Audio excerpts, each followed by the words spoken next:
This is a Lionel Husky switcher, and today I'm going to be trying to fix the thing. So before we start, let me go test this thing out. Before we get to work, let's test this thing out. Last time we tried on camera in a recent video, this thing had no signs of life at all. Let's see if it's the same or if something's magically changed or whatnot. All I've done is left it in a box for a few weeks. It looks like this time we have a headlight. That's new. So I don't think there's any power getting to the motor, but I'll try and give this thing a little wiggle anyway. Oh, well, that thing just sprung straight to life. It stopped off camera, but something tells me there's a little bit of an electrical issue, but it does run, and it was not doing this the other day. So let's see if we can get this thing to run significantly better than what it just did. Alright, with that interesting start, let's see if I can get this thing apart. It looks like it comes apart the same way as an Athearn Hustler. I would be interested to know if they shared the same shell or had a whole bunch of similarities. They definitely do not have the same drive system though, because you can see that this one is nothing near the same motor. However, it does look like the screws on the side are the same, and it's got the same insulators. Everything in here looks pretty shiny and clean too, but I want to give everything just a bit of a cleanup, just because it seems like we have a little bit of an electrical issue, and cleaning will probably be the best thing for it. So let me get a few tools and we will get to work.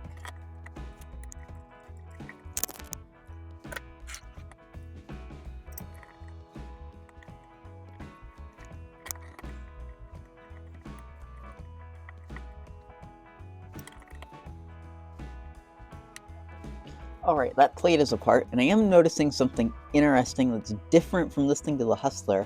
There's actually springs on the end of the axles. I've never actually seen this in an old DC engine before, but this is something that's like a really high quality sort of upgrade. I don't know why Lionel did this, but it's rather weird.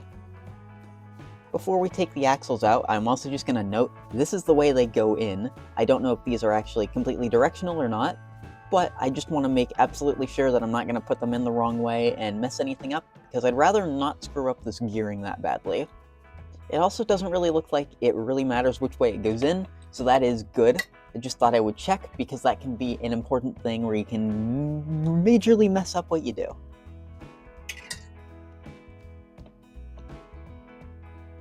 Now we've got the wheel sets out of here, and I kind of want to get this motor apart, and it looks like it's mostly just held in by these two screws, because I'm interested to see what is in here. So I've gone through and I've done a little bit of experimenting, and I think I've kind of figured out the situation with this thing. So it looks like there is no real good way to get this whole motor itself apart, and I would like to get in and clean out the commutator, but with this design I don't think it's possible. All I had to do to get this motor out of here, the extent I needed it to, was to pop it out of this little bit here. And I'm actually going to put this back into place now, because I'm not going to need this out like this anymore. And until we get the actual side frames themselves back on, this will be how it'll look. But my game plan now is just going to be to clean out these worm gears, give the motor bearings a little bit of fresh oil, put the light back into place since I took that out, clean up the wheels, then just put this thing back together. And if I can get to it, I might try replacing this magnet or installing a neodymium magnet, depending on how much space we have in here. So for now, I'm just going to get to work trying to clean up all this gearing, because that seems like the easiest way to go about this.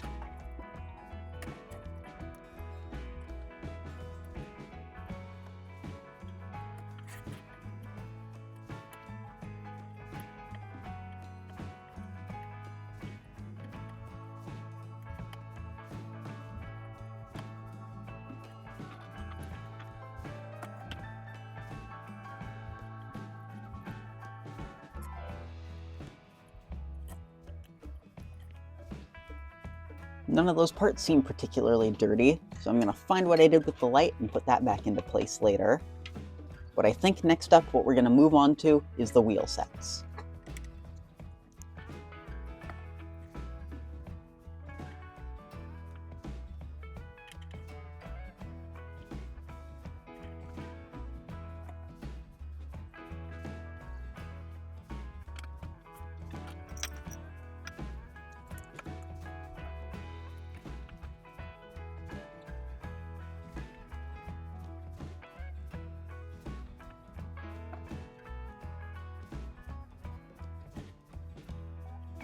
Next up, I've decided that I'm just going to put this thing fully back together before we put any oil in, because it'll be a little bit difficult, and I would just rather get it done and out of the way with first of putting it back together, especially since this is kind of a weirdly constructed engine.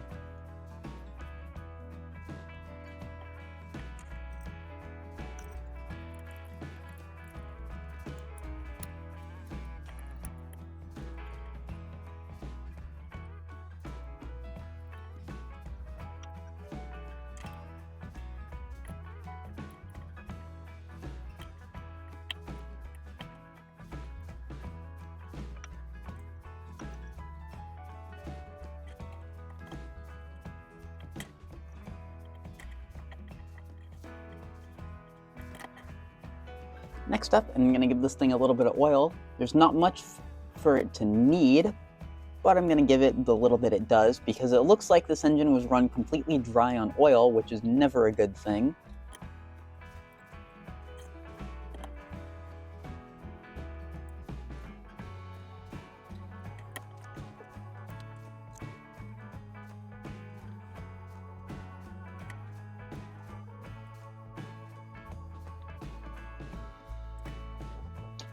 Alright, now I'm going to experiment a little bit, see if I can fit just a little bit of a neodymium magnet in there, and if I can, I'm just going to put one of those in, and I think we can put this thing back together and be done with it. I've done a little bit of investigative work, and I found that I can fit about one disc magnet in here. It's not going to be perfect, but it should help this thing run just that little bit more smoothly, and I think it'll make just overall a little bit of a difference in the performance of this thing. So I think all we have left to do is put this shell back on, and go test the thing out. I might at some point swap out these couplers for Katie's, but for now, I'm going to leave it with horn hooks. Alright, let's see if all this work paid off. I'll give this thing just a little bit of power. That seems pretty good already.